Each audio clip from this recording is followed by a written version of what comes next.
Ladies and gentlemen, this is Yuri Axel, and this is Genghis Khan, the Rivalry of Blood Brothers Extra History Part 2 by the channel Extra Credits. Yeah, related to the first part of the Genghis Khan. In that, I questioned that during this, I guess it was in 13th century Mongols, during that time, was there such thing as society? Not as to insult anyone. People thought I'm insulting or something. I wasn't insulting, I was literally questioning that because, as far as I know, nomadic tribal people just means that there are multiple tribes who are just on the move constantly. There is no one place they reside on. This is what I knew, I think. I was questioning that because I don't know much about this, obviously. So I was just thinking, like how Temujin, Genghis Khan, basically killed his half brother, and that made him a fugitive. But a fugitive of what? Fugitive of entire Mongol Empire. But there was no Mongol Empire, right? There was different tribes that were constantly on the move because they were nomadic people. So he became fugitive of his own tribe, but his tribe abandoned them. So I guess he's fugitive of what? Aren't they rogue by now? So I was just questioning that, like, is there something as a one unified society that we have today? Was there a case during that time, like he's fugitive in entire Mongol country or wherever? Every tribe man will see him as a fugitive. Is that the case? I was just questioning that. I wasn't commenting or anything.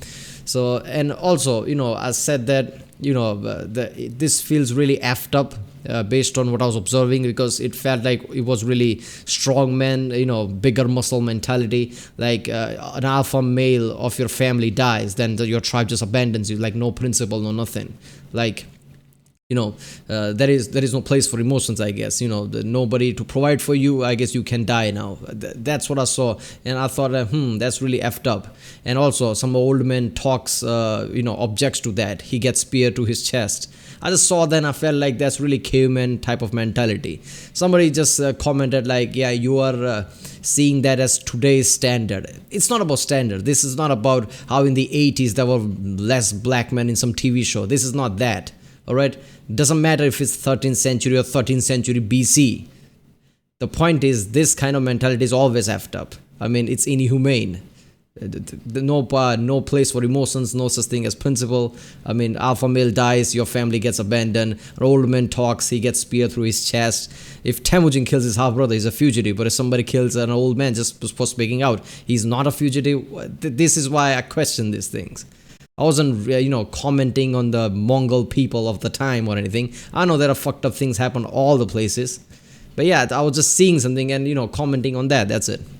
Alright. Remember, people, if you like my reaction, don't forget to like and subscribe. Check out the reaction I did. There's a link in the description. Check out the cards with the different playlists. Check out the end cards. And yeah, let's go this one.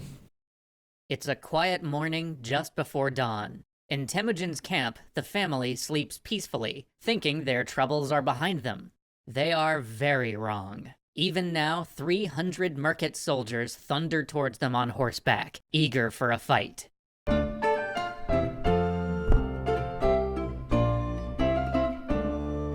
News traveled fast on the ancient steppe, and the story of Temujin's daring escape and new alliance with Ongg Khan spread far and wide. His growing success got the attention of the Merkits, the tribe Temujin's father had kidnapped his mother from. They saw an opportunity to knock Temujin down a peg before he got too powerful. At Temujin's camp, an old woman was sleeping with her head on the ground, and suddenly she was awoken by the sound of approaching hooves. She alerted the camp. With little time to prepare for the attack, Temujin, his allies, his mother, and 5-year-old child all mounted horses and took flight. But Borte was left behind. Nobody is sure if she volunteered to stay behind, as her grandmother had, or if Temujin lost track of her in the confusion, or if he left her behind in a calculated move to give them all time to escape. But in the end, it was effective. When the Merkits found... I hope it wasn't the latter thing, where Genghis Khan deliberately left her, behind for tactical move, because that's just fucked up. Obviously, in this, he cares about her and everything. He, didn't accept the position that the Khan, the leader of the tribe, was giving him. He either, instead of that, chose to live with her. So I hope it's not the latter one. I hope that it's just, she chose to stay behind or just got left behind in confusion or something. Borte, they halted their pursuit and took her captive. Temujin, for his part, fled to the mountains, lying low and following the elk trails he had known since childhood. 4 days later, he emerged, and seeing that the coast was clear, was overcome with gratitude for having survived. He vowed to always honor the mountains as the place of his deliverance. Temujin saw his survival as a sign that he was special in the eyes of the spirits, truly destined for greatness. But Temujin was devastated. There you go. Those mountains are the reason I guess millions of people are gonna die in the future. There you go, Genghis Khan right there. I mean, this is ridiculous, man. At the start of the video, the first part, we see how he was just a scared little kid that was constantly getting bullied. How did that become Genghis Khan of all people? This is really surreal. At having lost his wife. He had 3 options. He could return to his old camp and his pastoral life, but no matter how much he might build up and acquire for himself, there would always be the constant risk that some other enemy might come along and he would lose it all in another raid. He could head north toward the wooded, isolated lands of his childhood, but those desolate lands lacked pasture for animals. Living there would require his family to scrape by as he had in childhood, fishing and trapping and catching birds. It would be a safe life, but neither prosperous nor honorable. The third option was to follow the river south to seek the help of his patron, Ong Khan. Though Temujin had declined the offer to take a position under Ong Khan's authority a year ago, now that his newly built life was shattered, it seemed the only way to recover his bride. Ong Khan was enraged that the Merkits had acted against someone under his protection, and offered Temujin 20,000 warriors to retaliate against them. He also suggested that they enlist the help of his childhood friend and blood brother, Jamukha, who had become Khan of his own tribe by this time. Jamukha had experienced his own adversities, having been captured by the Merkits and forced into slavery just as Temujin had. But he too had escaped. He had built his own following and was now head of his own clan. He was eager for a chance to take revenge on the Merkits and to help his blood brother, providing another 2 cavalry divisions to Temujin's force. They sent messengers back and forth across the steppe, arranging where and when to meet. Jamukha arrived at the appointed time and place, but Temujin and Ong Khan's...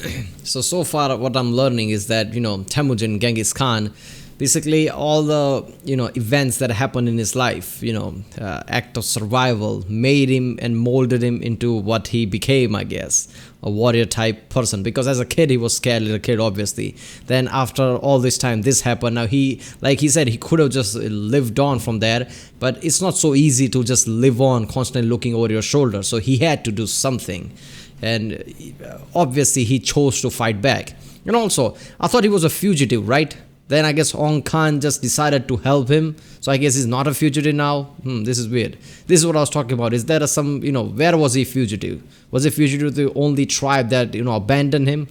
Or was he fugitive everywhere? Because in the end, strong man mentality always makes sense. If you have a clan and an army behind you, are you really a fugitive?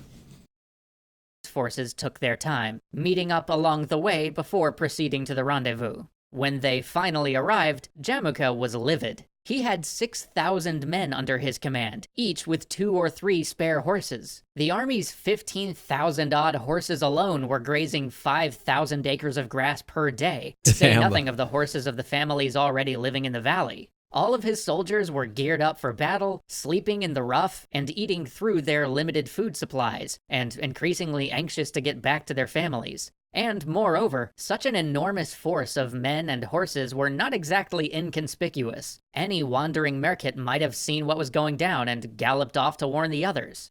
Jamukha scolded Ong Khan and Temujin, who were like, yeah, fair enough, our bad. The combined armies made their way north to the Merkit camp, but this was the beginning of a rift between Temujin and Jamukha that would only continue to grow. Yeah, as a kid they were really close, but when they grow up, obviously things are going to change. Pride becomes a real thing. So I guess, Genghis Khan and Ong Khan or whatever, leaving Jamukha to, just hang there for a long time. Obviously he saw that as an insult somewhat. Even though he let it go, I'm sure it's in his head somewhere like, oh, this is not right. The Merkits lay in wait across a river. Each soldier built a float of reeds and swam across with a horse. The operation was too large to be a total surprise, but as soon as the Merkits realized what was happening, they panicked and scattered. Temujin frantically searched the camp for his wife, calling out her name. Now, Borte didn't realize that it was Temujin himself coming to rescue her. Any number of raiders or rivals might have been attacking, and she was not up for being captured again, so she was fleeing with the rest of the war prisoners. But when she heard Temujin's voice over the fray, she recognized it and sprinted through the battle towards him. As she ran to his horse and snatched the reins from his hands, he almost attacked her, thinking she was an enemy. But as soon as he recognized her, he called off the attack, dismounted in the middle of battle, and embraced her. It was a resounding victory. The Merkits were scattered, both Temujin and Jamukha had their revenge, and Temujin was quickly establishing himself among the Mongols as a leader. Yeah. But their joy was short-lived. It was discovered that Borte had been raped by her captors and come back pregnant. 9 months after she had been rescued, she gave birth to a son. Temujin claimed that the boy was his, but because his paternity was never clearly established, the child would never be fully accepted as Temujin's heir. With the Merkits dealt with, Temujin and Jamukha's families combined their camps and lived together. At least for a time, the two men were inseparable, riding, hunting, eating, even camping together. They swore their friendship for the third time, now as adults, in a public ceremony with their combined followers as witnesses. Standing before a tree at the edge of a cliff, they exchanged golden sashes, key symbols of a Mongol man's identity, as well as horses that they had looted from the Merkits. And because of his blood brotherhood with Jamukha, Temujin enjoyed an elevated status within the tribe. For a year and a half, things seemed ideal. But time has a way of changing things.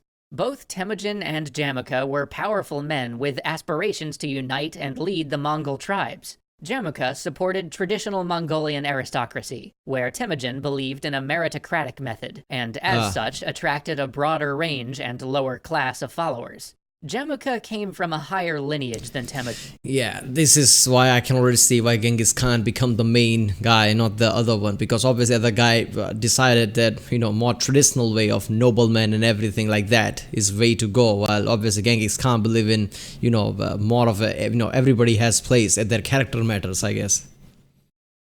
And over time began to treat him less as an equal and more as a younger brother or a subordinate. Temujin had killed the last brother figure in his life who had demanded subservience, so, as you can imagine, this did not sit well, and they began to drift apart. Yeah, they both did, right?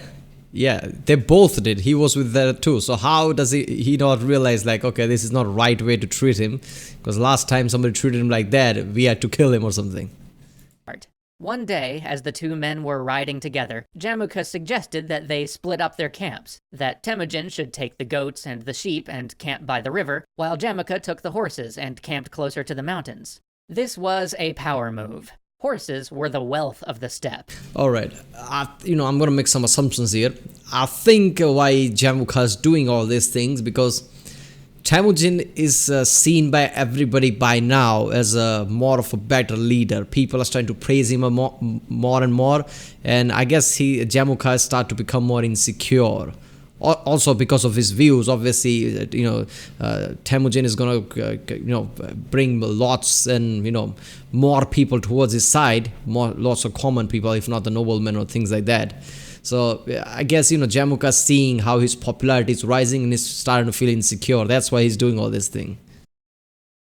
Horse breeders, such as those Jamukha had descended from, were a noble class. Horses played such an essential role in battle and steppe life that they were a status symbol. The message behind Jamukha's statement was clear. He was asserting his authority as a horse breeder and treating Temujin as a lowly shepherd. Temujin was perplexed and returned to his family, relaying the order and asking his mother what she made of it.